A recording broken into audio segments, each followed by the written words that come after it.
Welcome to Diary of an Unemployed Actor with me, Milo Dennison. Each week I speak with up-and-coming actors, actresses, and filmmakers about the entertainment industry. We discuss success, failure, and share a few tips to inspire those of you who have a passion for the creative arts. This week I'm speaking with Laurisha Yniguez. Laurisha Yniguez. Okay. I'm 95% sure I pronounced that last name correctly. Anyway, Laurisha is a fantastic guest on the show, and she lives in the Baltimore area. And even though she has not yet ran into John Waters, it might still happen. And it was just wonderful to talk to her about acting. She's done some industrial videos, so she can talk a little bit about that. And even more interestingly to me is she is a cryptocurrency social media manager. And cryptocurrency is one of those things that I'm kind of fascinated by. And so we talk about cryptocurrency and the blockchain a little bit. Anyway, go ahead, listen in, and enjoy.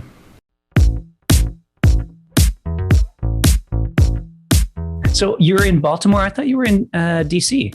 I was. I just moved as of a week ago. Is that to work on Baltiwood? A little bit. DC is more of a theater town. And since I'm doing more TV and film, just figured I would want to be in like a big space so I could have a self-tape room rather than like moving around all of my furniture in my bedroom. Mm-hmm. You know, roommates who I'd have to be like, hey, do you mind being quiet as I film this? So I figured live on my own and have more space. Yeah, it makes sense. Like self-tapes or something like that too. Like I got a self-tape to do. Could everybody shut up? Yeah, exactly. I don't really think of DC as, I didn't even know there was really a lot of theater there, honestly. Yeah, so there's a few equity theaters. And what I've noticed is folks, after they do about, 10 to 15 years in New York, just want, more space, or they just want a slower pace of life. Not that, all actors want a fast pace, but, balance is always a nice thing. And so DC, there is work, but you're not going to get the main roles. It's very hard. They're going to choose equity actors in New York, but you can still get some nice theater roles. And there's a lot of, when I think of DC, I think of a lot of industrial work because of the government agencies. They need training videos and they want to work with actors for better training purposes. So that's what DC has. And Richmond has been working a lot to get more film work. And it's only like an hour and a half away from DC. So it's kind of nice because you can hop on the Amtrak to New York. This is obviously like pre-COVID. So you can have, a little bit of talent pool that you can pull from. So I've been really fortunate that I've developed friendships in DC through like the Actor Center, which is a organization for actors, and they do workshops. And it's just nice because, as you know, being a fellow actor, you want to chat with people like getting ideas or just encouragement or running through lines together. Yeah, totally. I've only been to New York in the Northeast. So Baltimore, how long of a commute is it from Baltimore then to New York? So you could get there in about 3 hours. Okay, so not too bad then. Yeah, so I have representation, and I would say about half the work is in New York and the other half is in Philadelphia. Mm-hmm. And Philadelphia is an hour and a half away. Okay, so you can pretty much get to that hole at more or less anywhere you need to be if for the right gig. Exactly. So it's like, I like to say I need like an 8-hour notice, like the night before, like 8 p.m. so I can make something work. Mm-hmm. And it's from chatting with because I used to live in New York City, and the actors that I do know that are from the Baltimore area really do they call it like the megabus commute, where you're just like hopping in if you have an audition. And it gets to a point, if you're getting enough bookings, that you want to make the leap to New York. And then New York, I know from talking to people, is a lot of stage and stuff. So do you, because you kind of mentioned you want to get into more film stuff, and I know they do film stuff in New York as well. Have you thought about going out west or to maybe like Atlanta or something like that?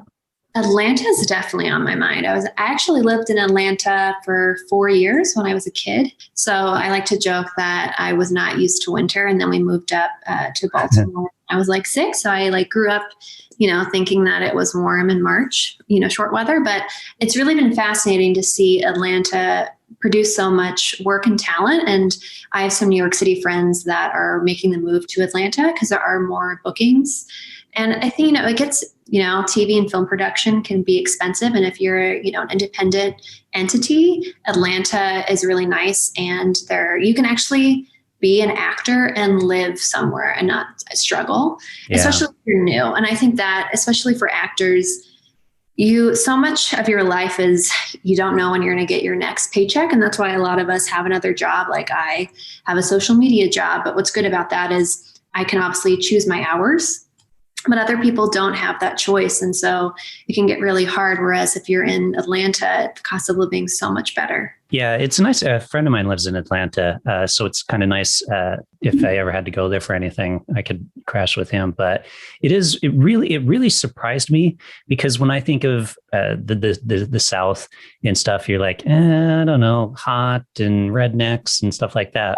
Yeah. But Atlanta's kind of really an exception to that attitude. And I don't even know if that's just kind of stereotyping anyways, but I did really enjoy my visit to Atlanta when I went down to visit him one time, and was like really, because I'm from Seattle originally, and so is he. And when I was talking to him, like, so you plan on moving back anytime? And he's like, no, for a lot of the same reasons that you mentioned, is because like it's actually affordable. You can live there and live in a reasonably decent place. There's a lot going on there, and there's a lot of good opportunities for people in Atlanta. Exactly. And one of the things that I'm trying to debate about is, I feel like New Orleans was the Atlanta 5 or 10 years ago. And there certainly still is some work still in New Orleans. And I just wonder, is Atlanta going to be like that? Or is it going to be able to maintain all of these productions? And I have to think that it is, especially with, COVID-19, a lot of the talent has left these major cities and has been dispersed. And Atlanta they don't really stop filming.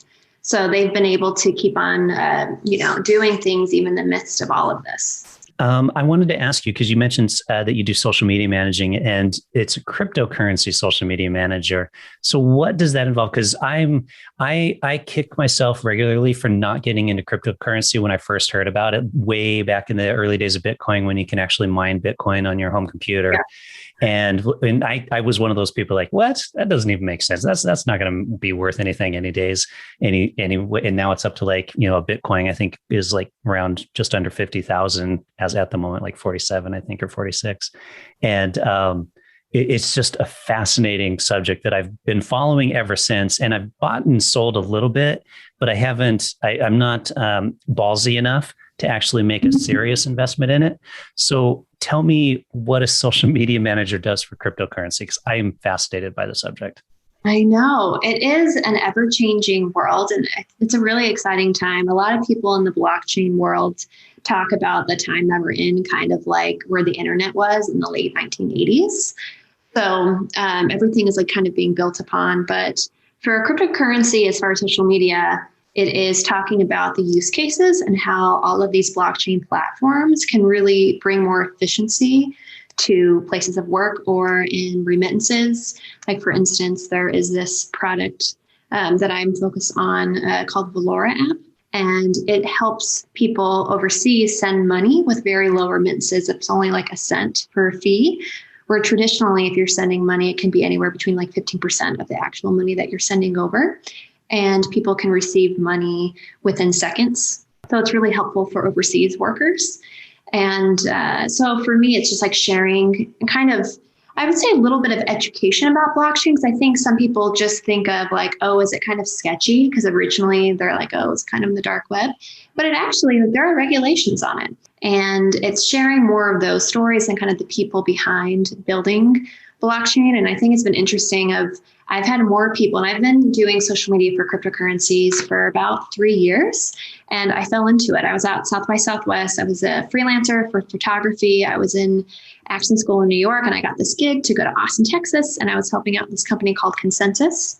And I was hearing about how blockchain was used to make sure that refugees had money and funds to get food in camps and had an ID. And I was like, whoa, I had no idea that you could use blockchain for good. And that kind of what brought me down to this path. And a lot of the blockchain companies and people working on it are decentralized. And so it's nice because you don't have to like go into an office. And so it's perfect for someone that, has is in theater or is an actor like I am, because you have flexibility on your hours, and it's just nice to be able to be in a place that I think will bring forth a tremendous amount of change. I know in the US, we'll see how that goes, but it's definitely in Africa and Latin America, a lot is happening. That's cool. Because blockchain, and correct me if I'm wrong here, it's not just about like the currency, it's also a secure communication method for like transferring data from one place to another, right? Exactly. It's like a digital ledger, is what I'll say, that speaks to one another, and it's very difficult to hack. And so that's the benefit of it. All right, let's move on to film stuff. When I saw that on your bio, I'm like, oh, exciting. Yes. Okay. So you recently did a pilot called Baltiwood. Is that right? Baltiwood. Baltiwood. Okay. So tell me a little bit about Baltiwood. So Baltiwood is about 6 actors that come back to their hometown of Baltimore to work with kind of a Will Smith type producer.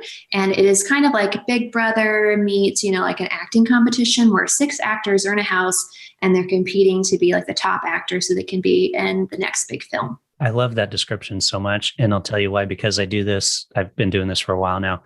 And when I ask people to describe something to me, they spend like 10 minutes describing what the film is about or the show is about. And you're like, I could have watched it for almost as much time.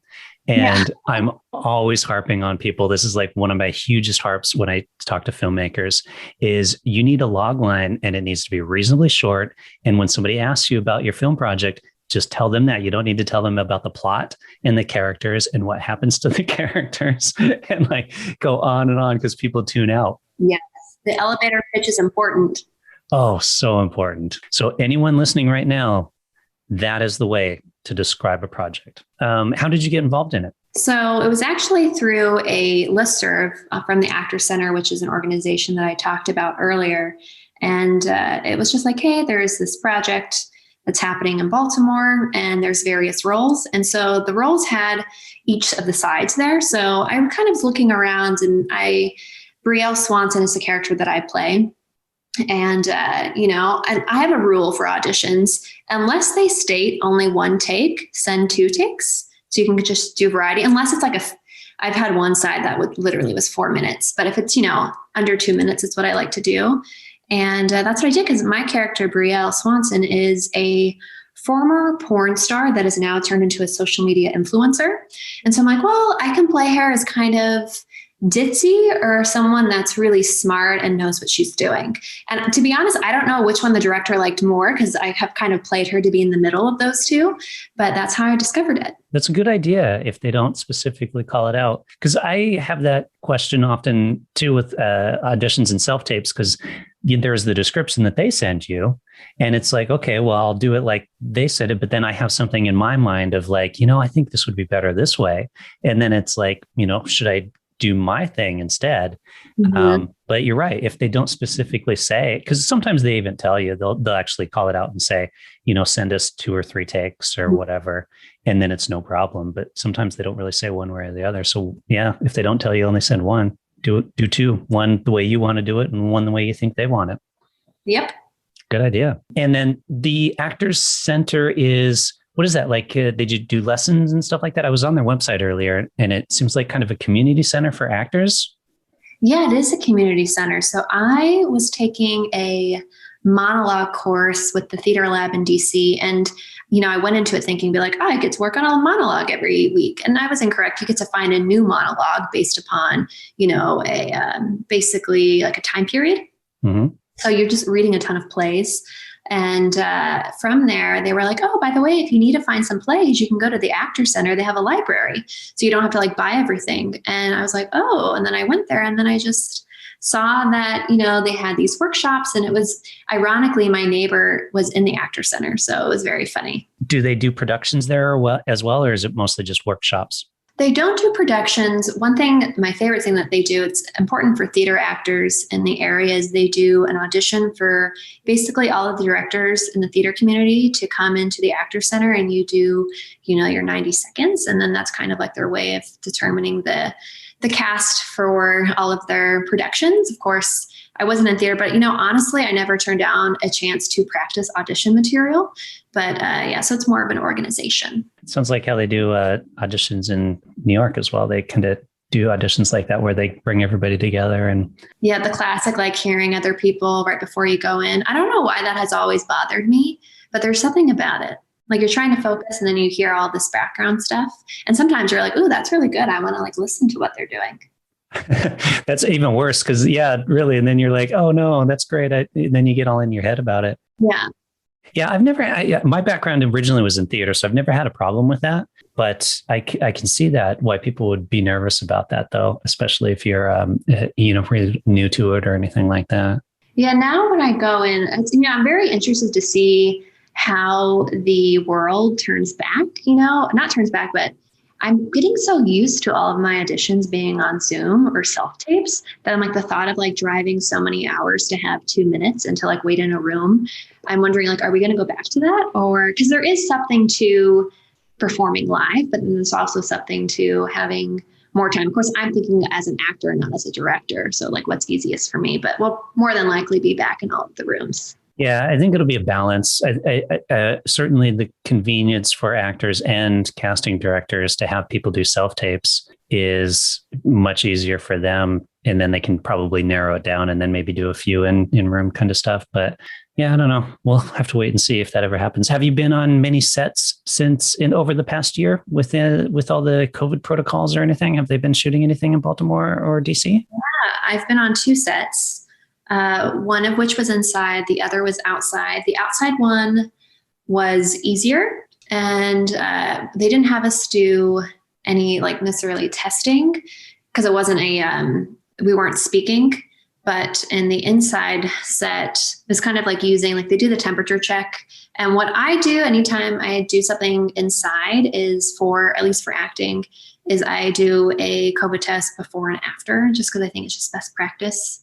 So, but all the crew was wearing masks. I think what's the most interesting for me is it's very quiet. And I mean, sets were always quiet, but now I would call it extra quiet because it's like you're there on a mission. And for Baltiwood, actually, we filmed in July of 2020, which is kind of like the relief period, but we were still obviously doing precautions. And our director, Derek Lewis Gray, was very smart and realizing like, we may not be able to shoot in the future due to COVID regulations. So while we were on set, he was like, we're going to film all these other scenes that we weren't supposed to. So like, luckily we all read our script and we got to improv some because that's what happens. If you don't have time to rehearse, you just have to do the main idea. You have the time to film. And that's kind of how we were able to go about it. So they shot scenes that are going to be used in later episodes. Is that what you're saying? Or was it just kind of that first episode improvising scenes for that?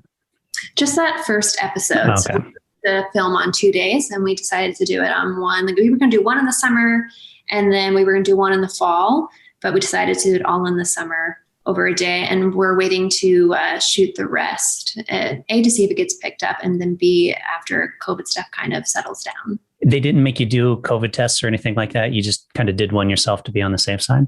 Yep, correct. Mm-hmm. And this is where it's so interesting by case of like in New York City, I find the regulations change constantly on if you can travel from outside like New Jersey and Connecticut, because I'm in, Maryland and DC. So it really depends on the month if I'm able to go up and to do any projects up there.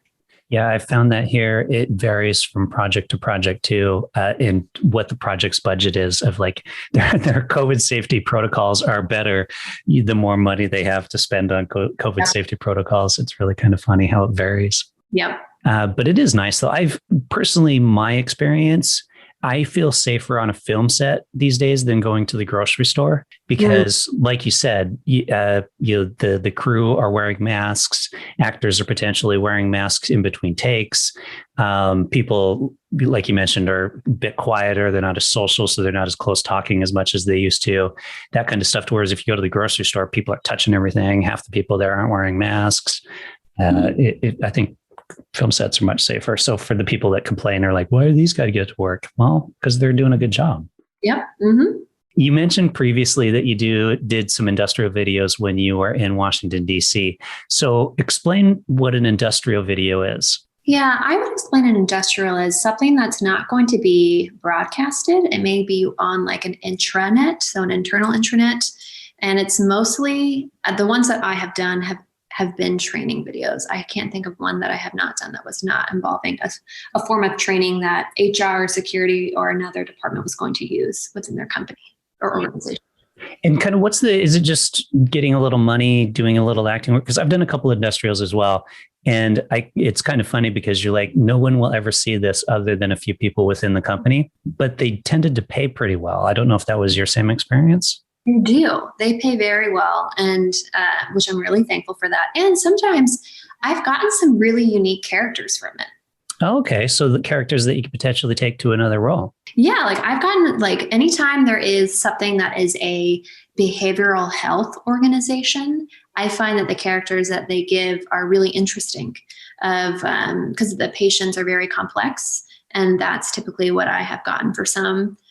So anytime I'm seeing that, that's really nice. Most of the government's ones are like, like very business, or like maybe it can be cool and like be an FBI agent, but that's pretty much it's the industrial world in DC, I would say is mostly governmental. So what you see kind of on Scandal. And riding a bicycle apparently as well. Yes, I had to. It was funny. I was in an industrial for a government agency. And when I auditioned to be a waitress. And so I got called and they're like, hey, you're booked. I'm like, okay, great. So like a day before, they're telling me the details and they have me down on basically the paper. I forget as I'm talking to, I forget what they call it now, which is embarrassing, but I saw my name was cyclist and I was like, oh, okay. And so I arrive on set and they're like, oh yeah, your special skills, you had down cyclist. So you're going to cycle. And like downtown Baltimore and Fells Point is cobblestones. And so the first take, I'm embarrassed to say I took a tumble, which is not against my cycling, because I feel like if you're cycling on cobblestones, that's an extra skill. Like I can cycle on like a paved path or road. But yeah, that was one of them. Nice. Did you get injured at all, or were you able to kind of hop back up and keep going? Luckily, no injuries. And like, I can kind of tell that they're like, really, because it was the first take, like, do you really know how to do this? It's fine. Oh, nice. Like you said, you could ride a bicycle, but apparently you can't. Yeah. I also am curious about this because you mentioned that you have an autistic brother, which kind of is what got you into acting. How did that get you into acting? Yeah. So growing up, I'm a little bit older than my brother, but he was not able to speak and had a very hard time communicating, but he would watch Disney movies and he started saying Disney quotes and lines that were coming from the film. And so I decided as a way, because I wanted to interact with my brother, that we would just recreate some of these Disney scenes. Like he would be Lumiere and I would be Cogsworth from Beauty and the Beast. And we play out these scenes. And so through that communication and learning certain words and what they mean from like when you see them in real life, if someone's saying words, he was able to figure out how to communicate. And so from that, I kind of just realized that, storytelling is a way to connect with people. And so I see it as kind of like my mission that every person has a story and there's always two sides to a story. And I want to be able to do that.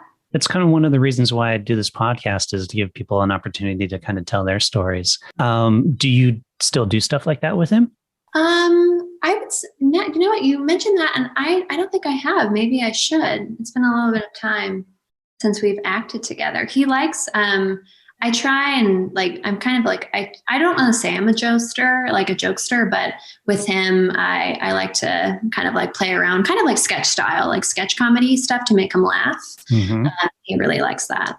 Does he participate as well? Yeah, I wouldn't say he mostly observes, but what's really cool is he is writing now. So he likes to, if he sees a film that he really likes, he has a notebook and like writes down all the actors and what else they've been in, and he'll just like rewrite the stories. Oh. So I think it'd be cool one day to just chat with him more about that. And maybe my dad has said it would be cool, like, I wonder if I gave my brother a camera and told him to make a film, what he would make up, because I think there's a lot going on in his mind, but just showcasing that to the world. That is a good idea. Like, that would be really interesting to see. Yeah. If he's viewing the world through a lot of the movies that he watches of what he would come up with his own movie. And since you have so much, enough experience, you could help him out with it. That's a lovely idea. I like that. Mm-hmm. Since you live in Baltimore, I have to ask this question. Are you on the lookout for John Waters? No. No, I would totally be on the lookout for him if I lived in Baltimore. I'd be like, John, where are you? Yeah. I need to. Maybe that's what I need to do. I feel like I'm fancy. It's too cold for me to go out right now. Oh, that's true. Maybe when the weather gets warmer. Because, he's probably he hasn't made a film in years. So, he probably doesn't get out as much as he used to, maybe. He's funny because you watch interviews with him and he talks about how like his films could never be made nowadays. And so that's probably why he doesn't do too many films anymore. That's true. I growing up, Hairspray, anytime I mentioned I was from Baltimore, people would sing Hairspray to me. I'm like, good morning, Baltimore. So I was like, yeah, that's what we're known for. John Waters and Hairspray. All right. Yeah. That's cool. All right. So last question, social media, anything like that? If people want to track you down, where would they find you? Yeah. So you can find me on Instagram of LC_storyteller. It's also my same one for Twitter, but that's where you can find me. Sweet. And I have to say, I love the way you answer questions. So many people I talk to on this, I'll ask them, I might only get through like maybe 3 or 4 questions because their answers are so long that I don't actually get to everything.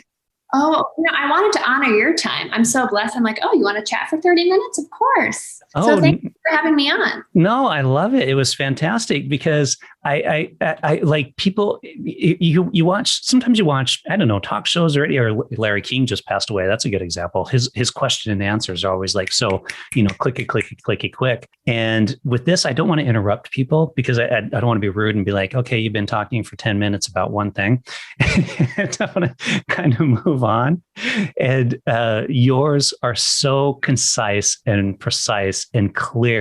It is absolutely fantastic. So when you are famous and you are going on talk shows, you have it down. Thank you. I'm ready for all the press releases and chats, all of that. I'm ready for it. All right. And I'll throw a link to the Baltiwood pilot in the show notes. If people want to check it out, they can have a look and stay on the lookout. Hopefully, I'm hoping for that. Thanks a lot, Laurisha. All right. Thank you. Have a good one. Bye.